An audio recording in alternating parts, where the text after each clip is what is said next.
Praise the lord. దేవునికి స్తోత్రం కలుగును గాక. మరి పోయిన వారంలో మనము దేవుని వాక్యాన్ని ధ్యానించాం.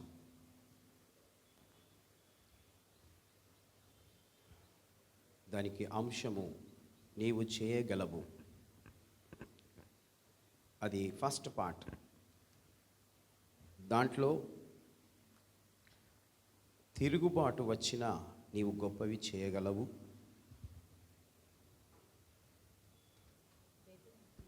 బెదిరింపులు వచ్చినా నీవు గొప్పవి చేయగలవు, మూడవది వనరులు లేకపోయినా నీవు గొప్పవి చేయగలవు. ఈ మూడింటిని మనము ధ్యానించాం. ఈ అంశము కూడా నీవు చేయగలవు. Second part. నా ప్రియ సహోదరి సహోదర, క్రీస్తు యుద్ధ నుండి గొప్ప కార్యములు ఎదురుచూడు. యేసు కొరకు గొప్ప కార్యాలు చేయ ప్రయత్నించు అని విలియం కేరీ గారు నినాదమును పలికారు.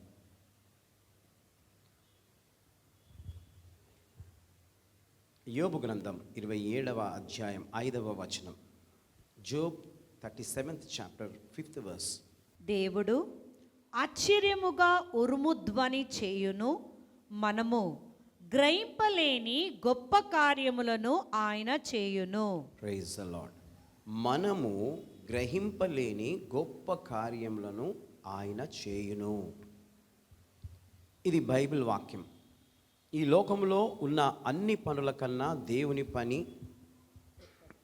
అన్ని పిలుపుల కన్నా దేవుని పిలుపు, అన్ని సేవల కన్నా దేవుని సేవ బహుధన్యకరం.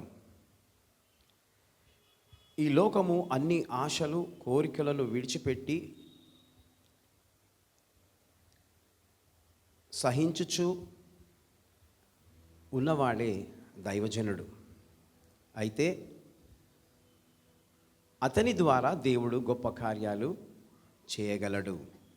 హల్లెలూయా. మొదటిది, బలహీనుడవైన గొప్పవి చేయగలవు. 1 Corinthians 1st chapter 29th verse. మొదటి కొరింథీయులకు రాసిన పత్రిక 1వ అధ్యాయం 29వ వచనం. ఎన్నికైన వారిని వ్యర్థము చేయుటకు లోకములో నీచులైన వారిని, తృణీకరింపబడిన వారిని, ఎన్నిక లేని వారిని దేవుడు ఏర్పరచుకొని ఉన్నాడు. ఆమేన్. దేవునికి మహిమ కలుగును గాక. దేవుని బిడ్డలారా, బలవంతులను సిగ్గుపరచుటకు దేవుడు బలహీనులను ఏర్పరచుకొనెను. ఎంత చక్కగా దేవుడు వాక్యాన్ని రాస్తూ ఉంటాడు చూడండి. పనికిరాని వారిని, బలహీనులను, జ్ఞానము లేని వారిని, ఎందుకు పనికిరాని వారిని దేవుడు ఏం చేస్తాడంట? ఏర్పరచుకుంటాడు. ఈరోజు నీవు పనికిరాని దానవేమో, పనికిరాని వాడవేమో, బలహీనుడవేమో, జ్ఞానం లేని వాడవేమో, కానీ దేవుడు ఏమంటున్నాడు? నేను ఏర్పరచుకుంటాను. హల్లెలూయా. నీకు చదువు లేదేమో, నేను ఏర్పరచుకుంటాను. హల్లెలూయా. కాబట్టి దేవునికి స్తోత్రం కలుగును గాక. బహు ప్రయాణము చేసి సువార్త దండయాత్రలో పలు ప్రాంతాలు ముట్టడించి 14 పత్రికలను రాసిన రచయిత, సంఘాలను అనేక ప్రాంతాలలో స్థాపించిన ఒక గొప్ప దైవజనుడు, సంఘ కాపరులను ఏర్పాటు చేసి గొప్ప కాపరులను అక్కడ ఉంచి సువార్తను ప్రకటించేలా చేసిన వ్యక్తి సువార్తికుడైన అపోజిడైన పౌలు గారు ఈ మాటలను తెలియజేస్తూ ఎంత బలహీనుడో ఈ రోజున పౌలు గారి గురించి 2 మాటలు విందాం. అపోజిడైన పౌలు కూడా బలహీనుడే.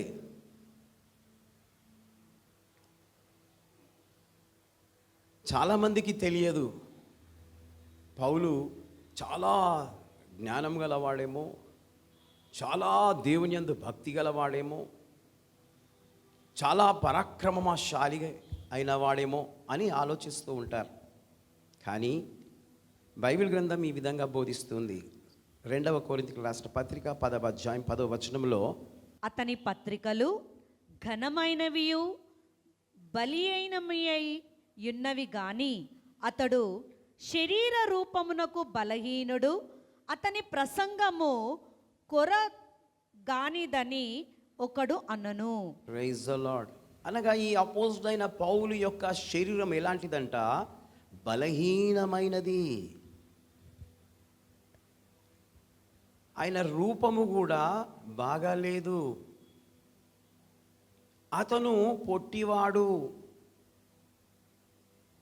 అపోజిట్ అయిన పౌలు అన్నాడు, గొప్ప చాలా పొడుగుంటాడేమో, ఎర్రగుంటాడేమో, చాలా అందంగా ఉంటాడేమో అనుకుంటారు. No no no no no no. శారీరకంగా బలహీనుడు. రెండవది 2 కొరింథీయులకు రాసిన పత్రిక 12వ అధ్యాయం 9వ వచనం. 2 Corinthians 12th chapter 9th verse. అందుకు నా కృప నీకు చాలును, బలహీనత యందు నా శక్తి పరిపూర్ణమగుచున్నదని ఆయన నాతో చెప్పెను. కాగా క్రీస్తు శక్తి నా మీద నిలిచియుండు నిమిత్తము విశేషముగా నా బలహీనతల యందే బహు సంతోషముగా పడుదును. అనగా దేవుని బిడ్డలారా, రెండవదిగా అనారోగ్యముతో ఉండేవాడు ఎప్పుడు ఈ అపోజిట్ అయిన పౌలు.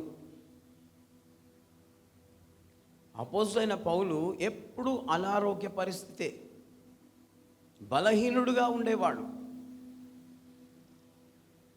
మూడవది అది 2 కొరింథీ 10:10. 2 Corinthians 10:10. అతని పత్రికలు ఘనమైనవియు బలీయమైనవై ఉన్నవి గాని అతడు శరీర రూపమునకు బలహీనుడు, అతని ప్రసంగము కొరగానిదని ఒకడు అనెను. అనగా తన రూపము ఎలా ఉందంట? అందంగా లేనివాడు. ఆయన అందంగా లేనివాడు. ఆయనలో సౌందర్యం లేదు, అందం లేదు. ఆయన ప్రసంగాలు కూడా అంత టేస్ట్గా ఉండవు.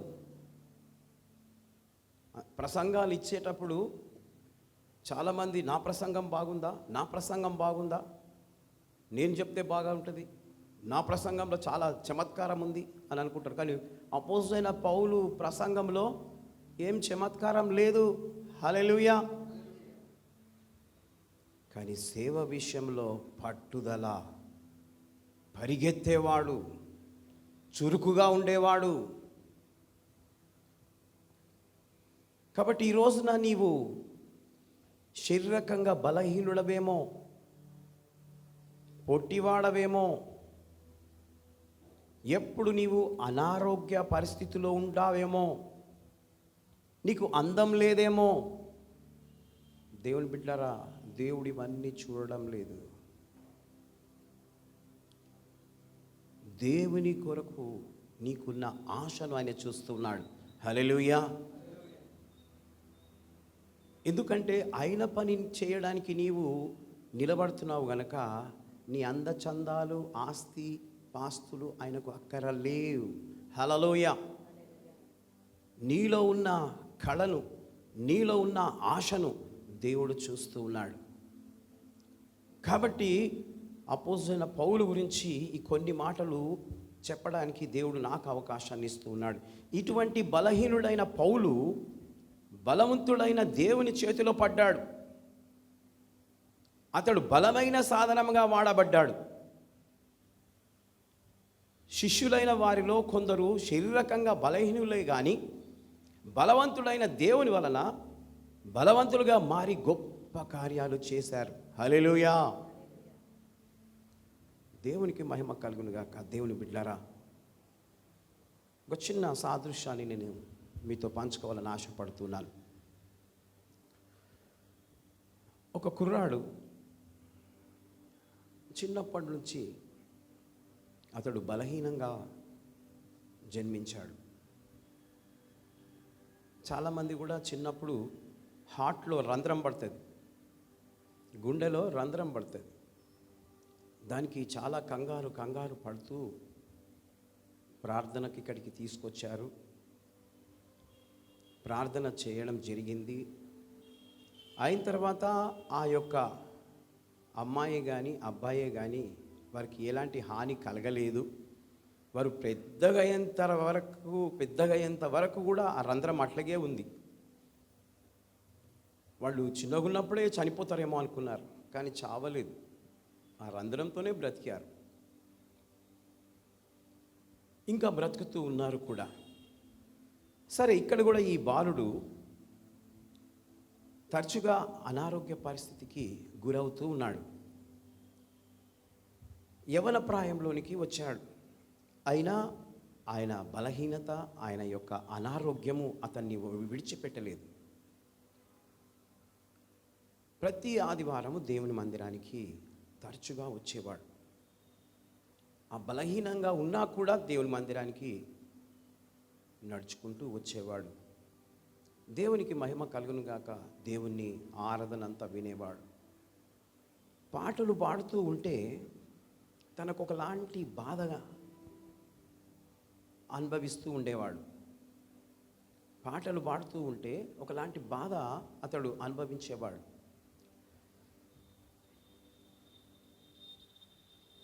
ఆ పాటలు విన్నప్పుడల్లా బాధపడేవాడు. తను దేవునికి ప్రార్థన చేస్తూ ఉన్నాడట. అయ్యా,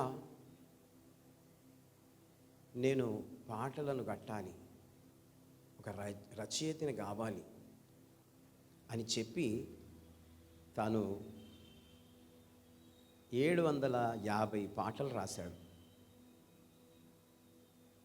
చాలా అర్థంతో కూడిన పాటలు.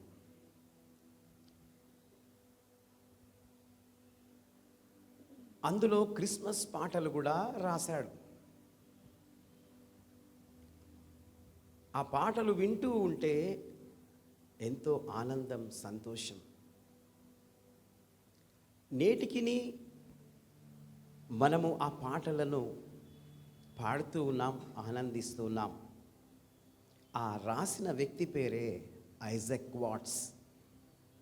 ఏం పేరండి? Isaac Watts. ఆయన పేరు చాలా అద్భుతమైన క్రిస్మస్ సందర్భంగా మనమంతా పాడుకునే చాలా మంచి పాటలను తను వ్రాసినట్లుగా మనము పుస్తకాలలో వింటూ ఉన్నాం, చదువుతున్నాం. ఆ కుర్రాడు గుండెల్లో నుండి రచించిన గీతాలివి.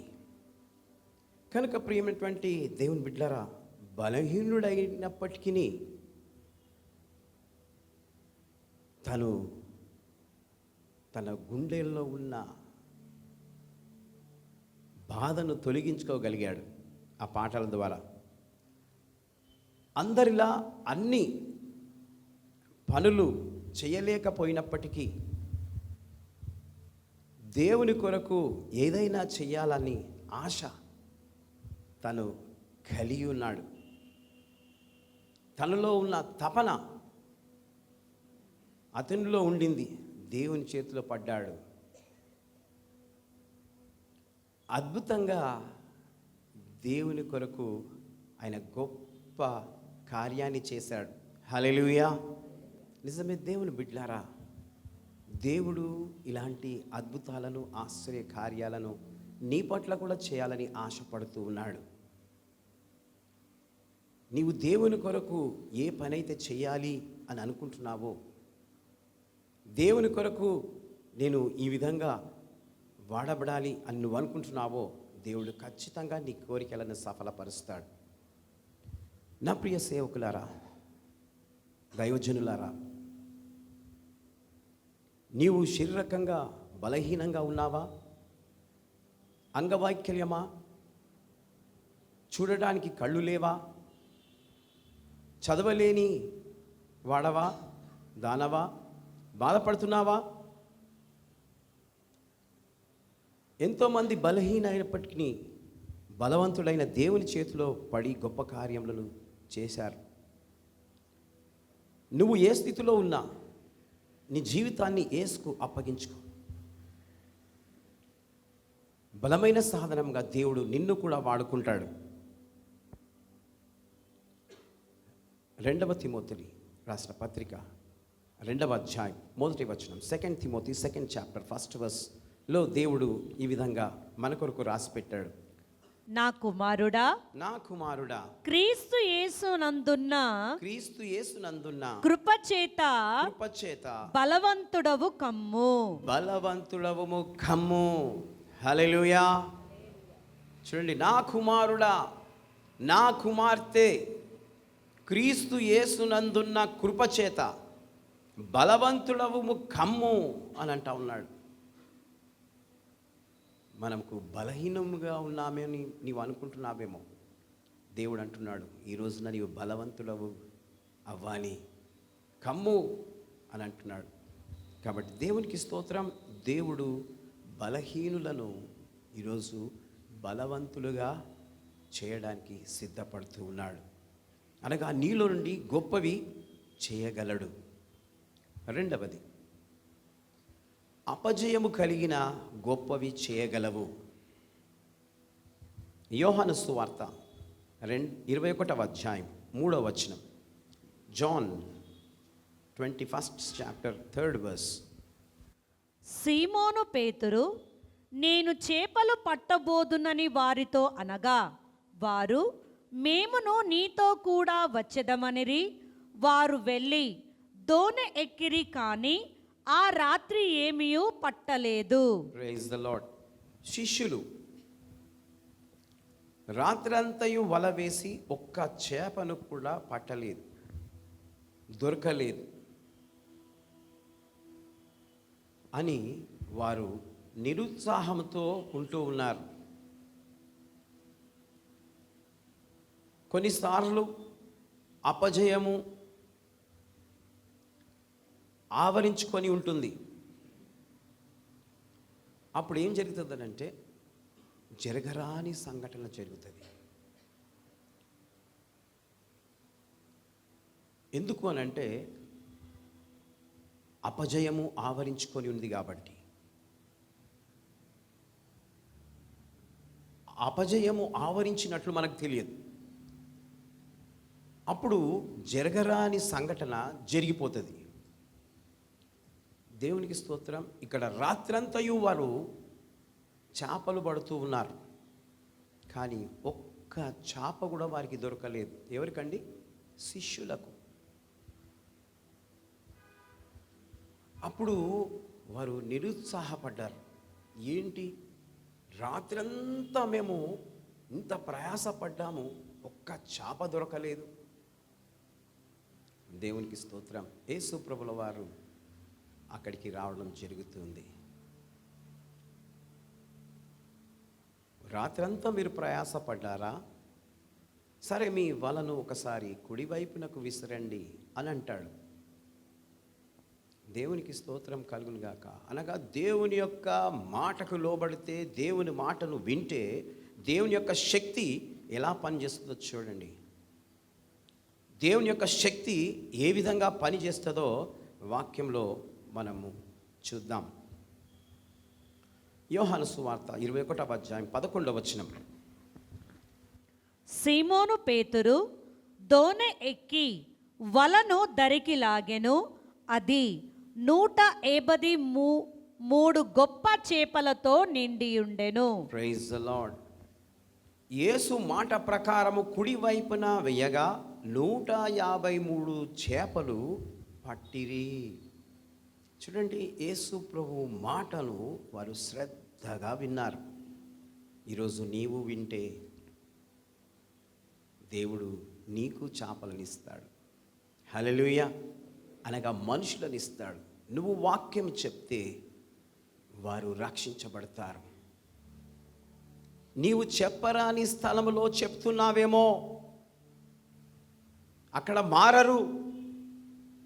ఆ స్థలాన్ని వదిలేయి, వేరే స్థలానికి వెళ్ళు. హల్లెలూయా.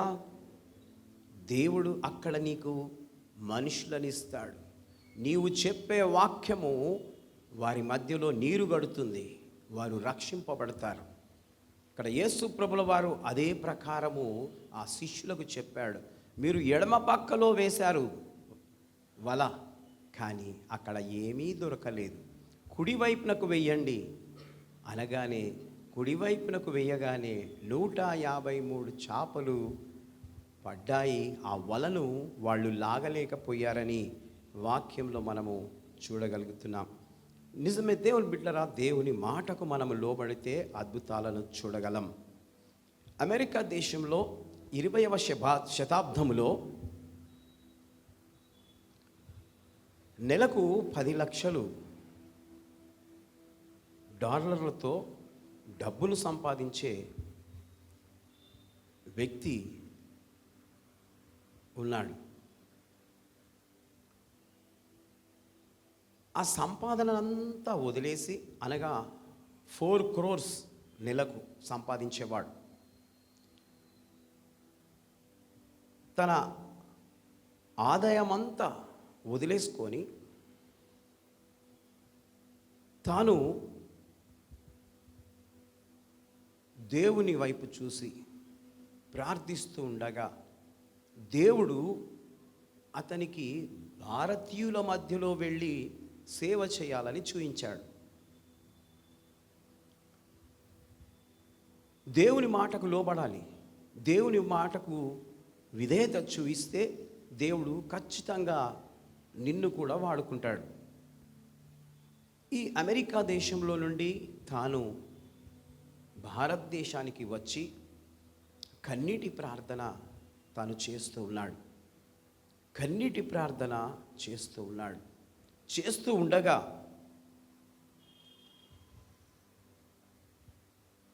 తనకు అనేక సార్లు అపజయాలు ఎదుర్కొన్నాడు.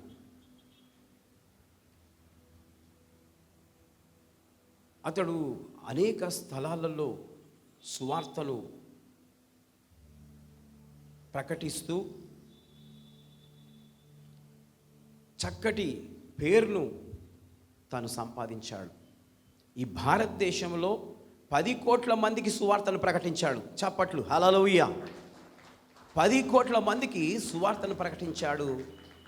అతనే సువార్త వీరుడు బిల్లీ సండే. తన పేరేం పేరు? Billy Sunday. ఇక్కడున్నోళ్ళు ఆ పని చేయలేకపోయారు, కానీ అమెరికా దేశంలో నుండి ఇక్కడికి వచ్చి తాను 10 కోట్ల మందికి సువార్తను 20వ శతాబ్దంలో తాను ప్రకటించాడు. ఈ విజయానికి రహస్యం ఏమిటో తెలుసా?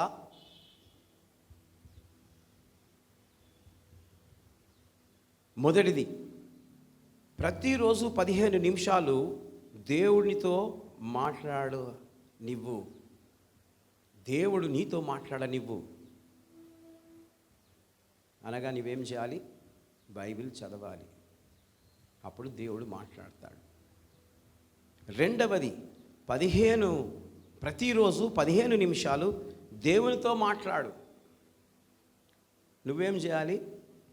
చదివితే దేవుడు మాట్లాడతాడు కదండి. దేవుడు మాట్లాడాలని నీకు ఆశ ఉంది, అప్పుడు ఏం చేయాలి? నీవు చదవాలి. చదివితే ఎవడు మాట్లాడతారు? దేవుడు మాట్లాడతాడు. మూడవది, ప్రతిరోజు 15 నిమిషాలు నువ్వు నీ దేవుని గురించి ఇతరులతో మాట్లాడు. హల్లెలూయా. అంటే ఇతరులకు దేవుని గురించి నీవు చెప్పాలి, పంచుకోవాలి. ఈ విధంగా ఎవరైతే చేస్తారో వారిని దేవుడు బహుగా ఆశీర్వదిస్తాడు, వారిని గొప్పగా చేయగలడు అని ఒక ఆత్మీయ సహోదరుడు సెలవిచ్చాడు. ఆ 3 సూత్రాలు పాటించడం వలన విజయం పొందెను బిల్లీ సండే. నీవు కూడా ఆ విధంగా స్వార్థను ప్రకటించి దేవుని యొక్క గ్రంథంలో నీ పేరు రాసుకో. ఇక్కడనైతే నీ పేరు ఎవరు రాయరు. ఎక్కడ రాయాలా? దేవుని గ్రంథంలో. హల్లెలూయా. కనుక దేవునికి స్తోత్రం. దేవుని బిడ్డలారా, ఓ సిలువ సైనిక, ఎంత ప్రయాసపడినా ఒక్క ఆత్మనైనా రక్షింపలేకపోయావా? ప్రభువుని నమ్ముకున్న బిడ్డలారా, యేసయ్యను నమ్ముకున్న సహోదరులారా, నువ్వు ఎంత ప్రయాసపడినా ఒక్క ఆత్మనైనా రక్షించలేకపోతున్నావా? బ్యాప్టిజం ఇయ్యలేకపోతున్నావా? ఇప్పించలేకపోతున్నావా? ఎక్కడికి పోయినా ఓటమి ఎదురవుతుందా? నిరుత్సాహపడుతున్నావా? నీ ప్రయాసం ప్రభువునందు వ్యర్థము కాదు. హల్లెలూయా. నీవు నిరుత్సాహపడుతున్నావు, నిరాశపడుతున్నావు, కానీ నీవు పడే ప్రయాస వృధా కాదని దేవుని వాక్యం అంటుంది. 1 Corinthians 15th chapter 58th verse. 1 కొరింథీయులకు రాసిన పత్రిక 15వ అధ్యాయం 58వ వచనం. కాగా నా ప్రియ సహోదరులారా, మీ ప్రయాసము ప్రభువునందు వ్యర్థం కాదని ఎరిగి, స్త్రీలను కదలని వారును ప్రభు కార్యాభివృద్ధి యందు ఎప్పటికీ ఆసక్తులై ఉండుడి. ఆమేన్. హల్లెలూయా. ఎప్పటిదాకా ఉండాలట? ఎప్పటికీ ఆసక్తులై ఉండాలా? ఎందుకు? ప్రభువునందు మీ ప్రయాస వృధాము కాదు, వ్యర్థము కాదు, వృధా కాదు. మీ ఇంటి దగ్గరికి వెళ్ళి ప్రయాసపడి మందిరంలో వచ్చి కూర్చుంటున్నారు, అది కూడా వృధా కాదు. హల్లెలూయా. మీరు అనుకోవచ్చు, ఏం పోతాం అక్కడికి, పోతే ఏం లాభం, ఎప్పుడు పాడిన పాటలే, ఎప్పుడు విన్న వాక్యమే అని అనుకోవచ్చు నువ్వు. కానీ వాక్యాన్ని నెరవేర్చిన వాడవుగా అవుతున్నావు కాబట్టి నీ ప్రయాస వృధా కాదు, వ్యర్థము కాదు. కానీ ఎప్పటికీ నీవు ఆసక్తి దానవై దేవుని మందిరానికి రావడంలో విసిగిపోకూడదు. హల్లెలూయా. కనుక దేవునికి స్తోత్రం. దేవుని బిడ్డలారా, దేవుడు మరి అపజయము కలిగిన గొప్పవి చేయగలడు. మూడవది, నిందలు వచ్చినా గొప్పవి చేయగలవు. నిందలు వచ్చినా గొప్పవి చేయగలవు. మత్తయి సువార్త 5వ అధ్యాయం 11, 12 వచనాలు. Matthew 5th chapter 11th and 12th verse. నా నిమిత్తము జనులు మిమ్మును నిందించి హింసించి మీ మీద అబద్ధముగా చెడ్డ మాటలెల్లా పలుకున్నప్పుడు మీరు ధన్యులు, సంతోషించి ఆనందించుడి, పరలోకమందు మీ ఫలము అధికమగును. ఇలాగున వారు మీకు పూర్వమందుండిన ప్రవక్తలను హింసించిరి. Praise the lord. అనగా యేసుక్రీస్తు ప్రభు వారి నిమిత్తం, అనగా ప్రభువును నమ్ముకున్న వారి కొరకైన మాటలివి. ఏమంటుందంటే, మిమ్మును మీ చుట్టుముట్టున్న వారు, నీ బంధువులు, నీ రక్త సంబంధీకులు నిన్ను నిందించి హింసించి నీ మీద చెడ్డ మాటలెల్లా పలుకున్నప్పుడు, అబద్ధాలు చెప్పినప్పుడు నీవు ధన్యుడవు. హల్లెలూయా. నన్నెవరేమన్నా అంటే నేనేమి సిగ్గుపడను, భయపడను. ఇంకా అనని, ఇంకా ఎక్కువ ఆశీర్వాదాలు వస్తాయని అనుకుంటా. నన్ను ఇంకా నిందించని, నన్ను ఇంకా దేవుడు హెచ్చిస్తాడని నేను అనుకుంటా. అబ్బా, నేను ధన్యుడని రా, నన్ను తిడుతున్నారు, నన్ను నిందిస్తున్నారు, నా మీద చెడ్డ మాటలు చెప్తున్నారు అని నేను అనుకుంటూ ఉంటా. దేవుని బిడ్డారా, ఇదే ప్రిన్సిపల్ మీరు కూడా వాడండి. మీ మీద చెడ్డ మాటలు చెప్పినప్పుడు, మీ మీద అబద్ధాలు చెప్పినప్పుడు మీరు తిరగబడి మాట్లాడకండి, మౌనంగా ఉండండి. అదే మీ సమాధానం. హల్లెలూయా. అదే మీ సమాధానం. కాబట్టి దేవుని వాక్యము ఈ విధంగా అంటా ఉంది, మీరు ధన్యులు, సంతోషించి ఆనందించుడి. ఎక్కడ మీ ఫలం అధికమవుతుందట?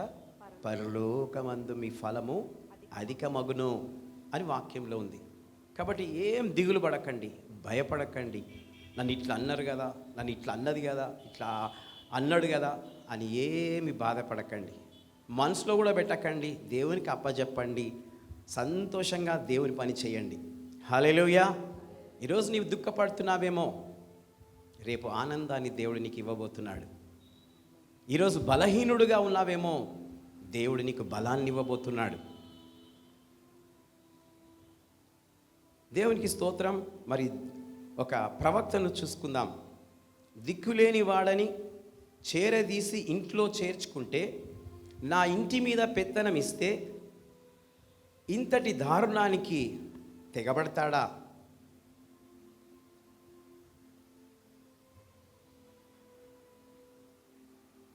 కొంతమంది ఆ విధంగా ఉంటారు. కానీ కొంతమంది నమ్మకంగా చేసిన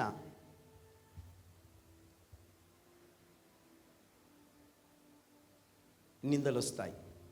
ఇక్కడ ఒక వ్యక్తికి వచ్చింది, నేను ఇంటిలో లేని సమయము చూసి నా భార్యను చెరుపుతాడా? చీచి,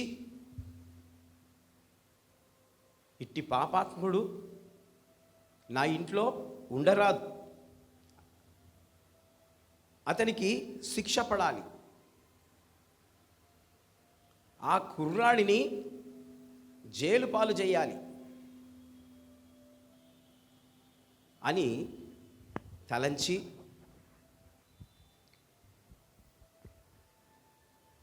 పోతిఫర్ భార్య నిందలు మోపింది యోసేపు మీద.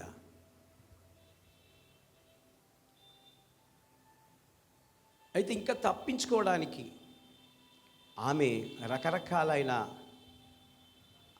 అసభ్యమైన మాటలు తనను మీద పలికి అబద్ధాలు కల్పించి తన మీద చెప్పడం జరిగింది.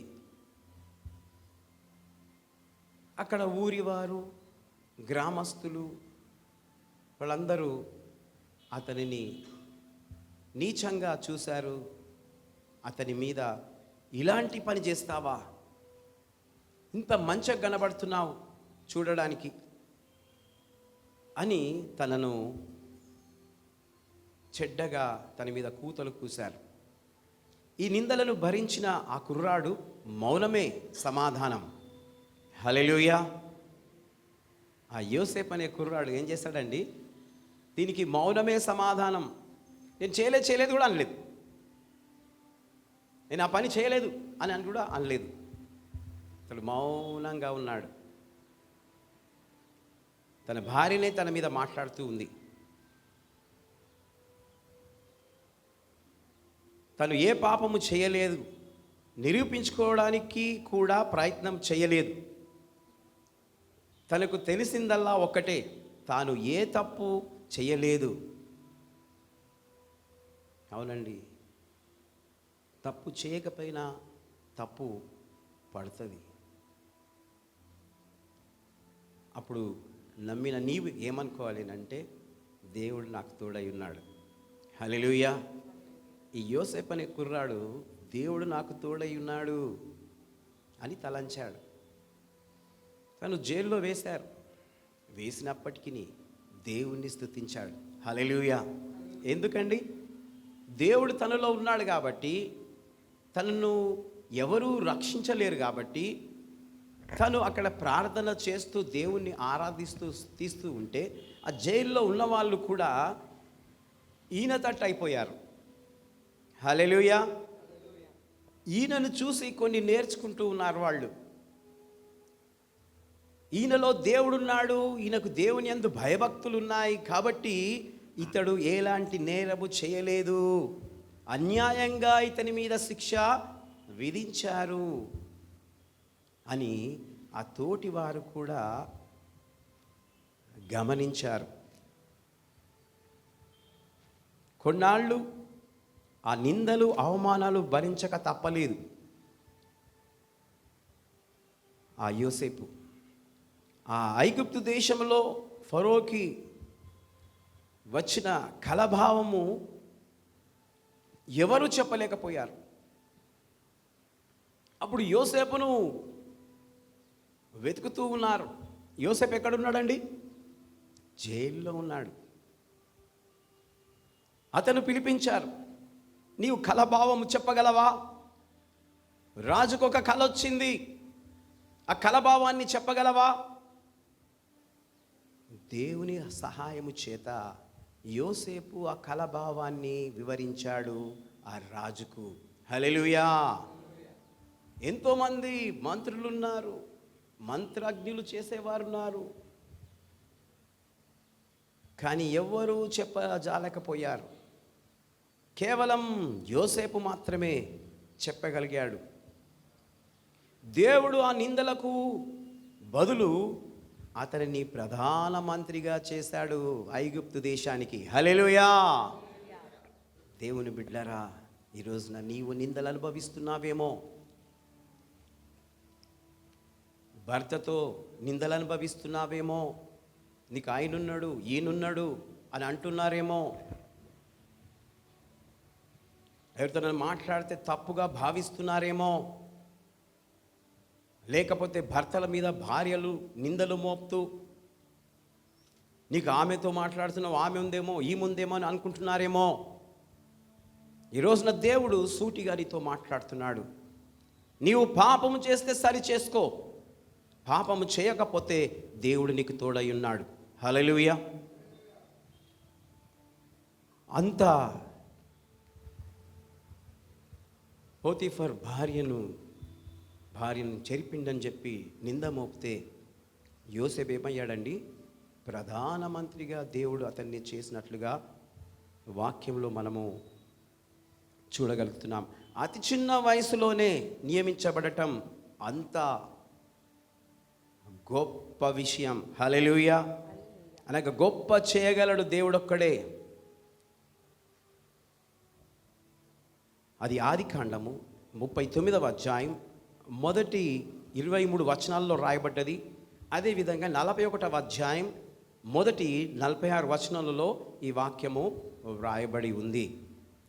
కాబట్టి మీరు ఇంటికి వెళ్ళిన తర్వాత మీరు చదివించుకోండి, చదివచ్చిన వారు చదవండి. తన కోరిక నెరవేరదని పంతముతో పోతిఫర్ భార్య యోసేపు మీద నిందలు వేసి చెరసాల పాలు చేసింది. యోసేపు గురించి వచ్చిన నిందలు తొలగించి హెచ్చించి ప్రధానమంత్రిగా చేశాడు దేవుడు. హల్లెలూయా. దేవునికి అసాధ్యమైనది ఏదీ లేదు. కాబట్టి దేవుని నీవు ఎన్ని నిందలు వచ్చినా విడిచిపెట్టకుండా ఆయనను వెంబడించు, దేవుడు నీకు విజయాన్ని ఇస్తాడు. ఇందులో కొంత ప్రవక్తల పేర్లను, నిందలను అనుభవించిన వారి పేర్లను నేను చెప్తాను, మీరు జాగ్రత్తగా వినండి. మొదటి వ్యక్తి యోసేపు పైన నింద, రెండవ వ్యక్తి యోబు పైన నింద, మూడవ వ్యక్తి దానియేలు పైన నింద, నాలుగవ వ్యక్తి పౌలు పైన నింద, ఐదవ వ్యక్తి యేసుక్రీస్తు పైన నింద, ఆరవ వ్యక్తి మరియ పైన నింద, ఏడవ వ్యక్తి నీ పైన కూడా నిందలైన మోయము, కానీ నీతిని ఎప్పుడు విడిచిపెట్టి పాపము చెయ్యకు. హల్లెలూయా. నీ పైన కూడా నిందలు వస్తాయి, కానీ నీవు దేవుణ్ణి విడిచిపెట్టక, ఎలాంటి పాపము జోలికి పోక ఆయనను వెంబడించు. ఆ నిందను దేవుడు తీసివేసి నీకు గొప్ప కార్యాన్ని చేస్తాడు. ప్రపంచమంతా నీకు విరుద్ధముగా మాట్లాడినా దేవుడు నీకు తోడుగా ఉంటే చాలు. దేవుడు నిన్ను హెచ్చించాలని, సేవలో వాడుకోవాలని తలంచాడో అంతగా ఆయన హెచ్చిస్తాడు. దానిని ఎవరు ఆపలేరు. హెచ్చిస్తే ఎవరండి ఆపుతారు? ఎవరు ఆపలేరు. ఆశీర్దిస్తే ఎవరండి ఆపుతారు? ఎవరు ఆపలేరు. కాబట్టి దేవుడు యోసేపును హెచ్చించాడు, యోబును హెచ్చించాడు, దానియేలును హెచ్చించాడు, పౌలును హెచ్చించాడు, యేసు ప్రభును హెచ్చించాడు, మరియను కూడా హెచ్చించాడు. ఈ క్రిస్మస్ పండుగ రాగానే ఇన్ని రోజులు మరియమ్మ పేరు నోట్లో ఉండదు ఎవరికి, ఇక ఇప్పుడు మరియమ్మ పేరు బాగా వస్తుంది.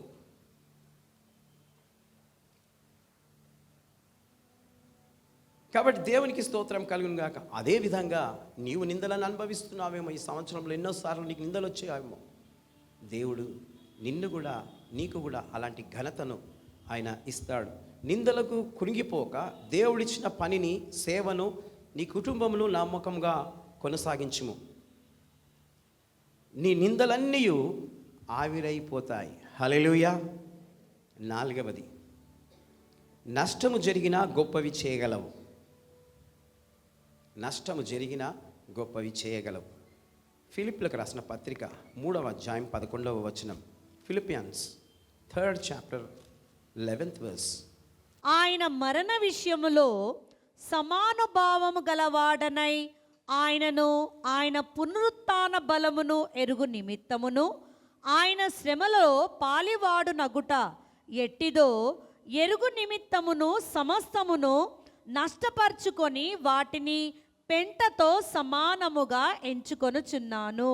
దేవునికి స్తోత్రం. అపోస్తలుడైన పౌలు ఫిలిప్పీకి రాస్తున్నాడు, ఆయన శ్రమలలో పాలివాడనగుట ఎట్టిదో ఎరుగు నిమిత్తమును సమస్తమును నష్టపరుచుకొని వాటిని పెంటలో సమానముగా ఎంచుకొనుచున్నాను. పెంటతో సమానముగా ఎంచుకొనుచున్నాను. దేవునికి స్తోత్రం. దేవుని బిడ్డలారా, దేవుని యొక్క శ్రమలో పాలివారగుటకు, అది ఎట్లాంటిదో తెలుసుకోవడానికి సమస్తమును నష్టపరుచుకున్నాను అని అంటున్నాడు. నిజమే, కొన్ని మంచి పనులు చేయాలనంటే నష్టాలు కూడా వస్తాయి.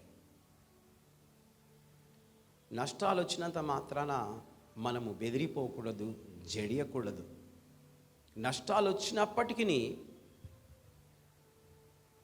దాన్ని కొనసాగించడానికి పూనుకోవాలి. దేవునికి ఇష్టమైనవిగా చేయునప్పుడు సమస్తమును నష్టము ఎంచాడు పౌలు. దేవుని కొరకు చేయాలని అనుకున్నాడు, ఆశతో పరిగెత్తాడు ముందుకి, కానీ కొన్ని నష్టపరుచుకున్నాడు.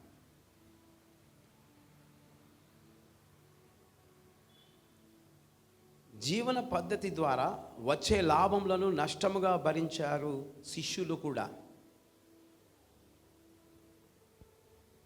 కొంతమంది పెట్టుబడి పెడతారు.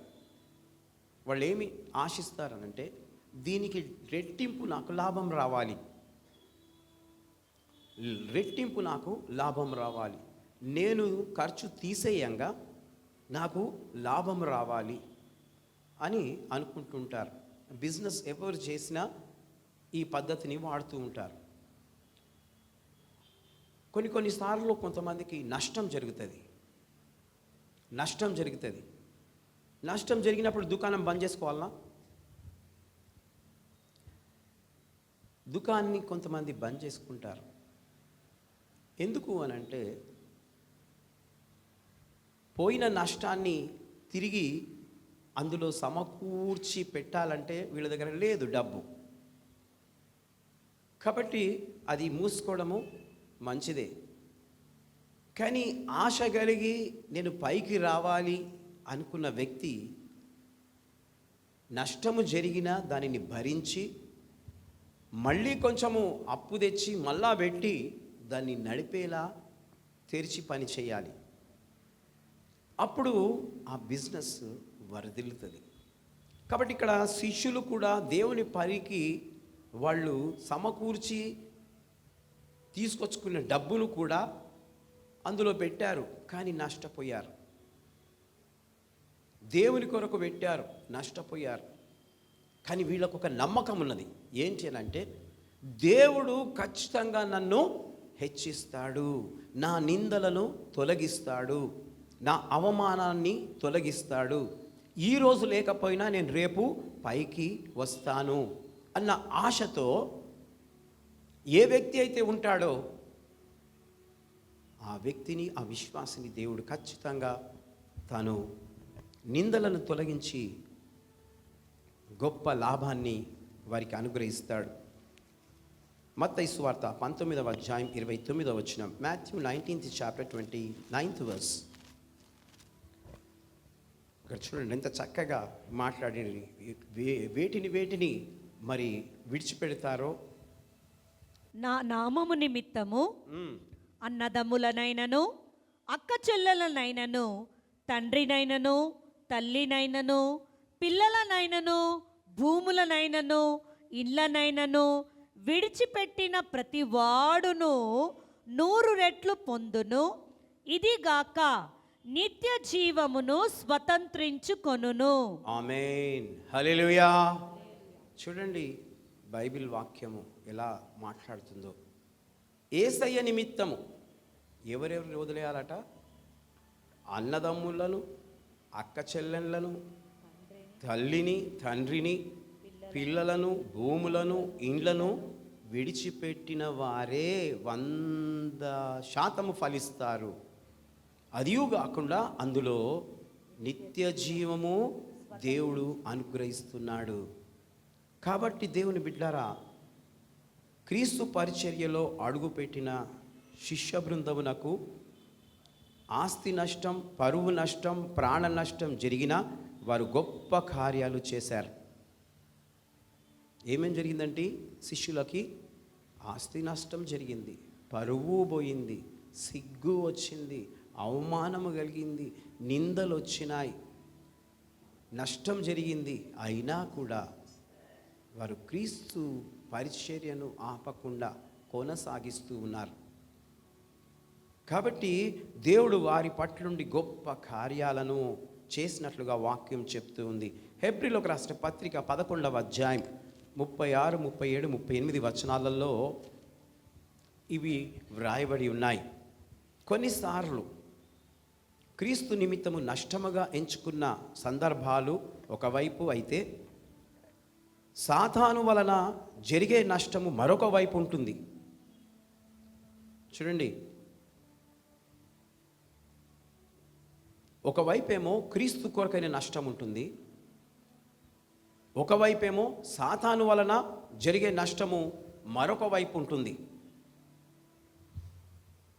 కాబట్టి భారతదేశం కొరకు కన్నీరు కార్చిన వ్యక్తి, క్రీస్తు కొరకు అనేక ప్రాంతాలు ప్రయాసపడి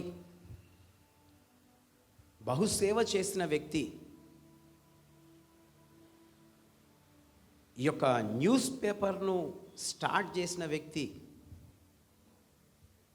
ఈ బ్యాంకులను ప్రారంభించిన వ్యక్తి, బైబిల్ డిక్షనరీను రాసిన వ్యక్తి, ఈ యొక్క బైబిల్ను తర్జుమా చేసిన వ్యక్తి,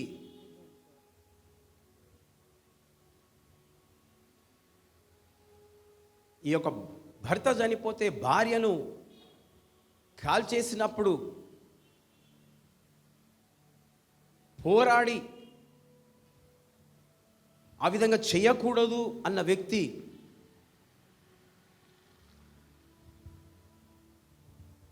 విలియం కేరీ గారు. హల్లెలూయా. ఒక గట్టిగా చప్పట్లు కొట్టండి. దేవునికి మహిమ కలుగును గాక. దేవుని బిడ్డలారా, తను ఒక ప్రింటింగ్ ప్రెస్ను కూడా సిద్ధపరిచాడు. తను ఎక్కడి వాడు? ఇంగ్లాండ్ దేశం వాడు. అక్కడి నుండి భారతదేశానికి, భారతీయ ప్రజలకు రక్షణ కల్పించడానికి తను ఇక్కడికి రావడం జరిగింది. ఎంతో డబ్బు ఖర్చు పెట్టాడు, అంతా నష్టం జరిగింది. ప్రింటింగ్ ప్రెస్ అంత పెద్దగా పెట్టి ఆయన సిద్ధపరిస్తే ఆ మిషన్ అంతా కాలిపోయింది. ఆయన ట్రాన్స్లేషన్ చేసిన బైబిల్స్ అన్నీ కాలిపోయాయి. తిరిగి భారముతో ప్రార్థన చేసి కన్నీరు కారుస్తూ తిరిగి ఆ యొక్క బైబిల్ గ్రంథాన్ని తర్జుమా చేయగలిగాడు. మన చేతిలో ఉన్న బైబిళ్ళన్నీ ఆయన తర్జుమా చేసినవే. హల్లెలూయా. తన 3 పిల్లలను తను కోల్పోయినాడు. తన కుటుంబ సమేతముగా ఇంగ్లాండ్ దేశం నుండి ఇక్కడికి వచ్చాడు. అయిన తర్వాత భార్య కూడా చాలా అనారోగ్య పరిస్థితిలో ఉంటూ తన భార్యను కూడా కోల్పోయినాడు, అనగా మరణించింది ఆమె కూడా. తన కళ్ళ మొదటే 3 పిల్లలు చనిపోయారు, తన భార్య చనిపోయింది. దేవుని బిడ్డలారా, దేవుణ్ణి మాత్రం అతను విడిచిపెట్టలేదు. తిరిగి ఆ ఇంగ్లాండ్ దేశానికి వెళ్ళిపోవాలన్న ఆలోచన కూడా తనకు రాలేదు. నేను ఇక్కడే ఉంటాను అని తాను అనుకున్నాడు. అనగా దేవుని కొరకు ఎంత తృష్ణ కానీ ఆశ కలిగి తను జీవించాడో ఈడ వాక్యంలో మనము చూడగలుగుతూ ఉన్నాం. నిజమే, దేవునికి మహిమ కలుగును గాక. దేవుని బిడ్డలారా, తను మరి బ్రతికిన దినములన్నీ కూడా క్రీస్తు కొరకు బ్రతకడం నేర్చుకున్నాడు. ఆయనకు నష్టమే, దుఃఖమే మిగిలింది. తనకు సౌకర్యాలు లేవు, తను సుఖంగా జీవించినవాడు ఆ ఇంగ్లాండ్ దేశంలో. కానీ అన్నీ క్రీస్తు కొరకు అనుభవించి, నిందలను అనుభవించి, తను భరిస్తూ, తను ఆయన కొరకు జీవించాడు. ప్రియ స్నేహితులారా, సేవకులారా, వింటున్న ప్రతి కుమార్తె, కుమారుడా, ఈ రోజున దేవుడు నీవు నష్టము కలిగి నీవు గొప్ప కార్యములు చేయగలవు, నష్టం గురించి ఆలోచించకు. నీకు ఎంత పరిచర్య ఉంది, అది కొనసాగించి నీ జీవితాన్ని ధన్యం చేసుకో. చాలా పరిచర్య ఉంది కాబట్టి దాన్ని కొనసాగించి నీవు ధన్యుడు కా. అప్పుడు నీవు గొప్ప వానివిగా, గొప్ప దానివిగా అవుతావు. నీవు చేయగలవు.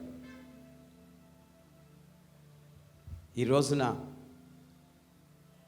పోయిన వారంలో ధ్యానించిన మాటలను ఒక్కసారి నేను చెప్పి ముగించేస్తాను. పోయిన వారంలో వాక్యాన్ని ధ్యానించాం. మొదటిది, తిరుగుబాటు వచ్చినా నీవు గొప్పవి చేయగలవు. బెదిరింపులు వచ్చినా నీవు గొప్పవి చేయగలవు. మూడవది, వనరులు లేకపోయినా నీవు గొప్పవి చేయగలవు. నాలుగవది, బలహీనుడవైనా నీవు గొప్పవి చేయగలవు. ఐదవది, అపజయం కలిగిన నీవు గొప్పవి చేయగలవు. ఆరవది, నిందలు వచ్చినా నీవు గొప్పవి చేయగలవు. ఏడవది, నష్టము వచ్చినా నీవు గొప్పవి చేయగలవు. దేవుడు మిమ్మును, మీ కుటుంబాలను దీవించునుగాక. May God bless you, your families.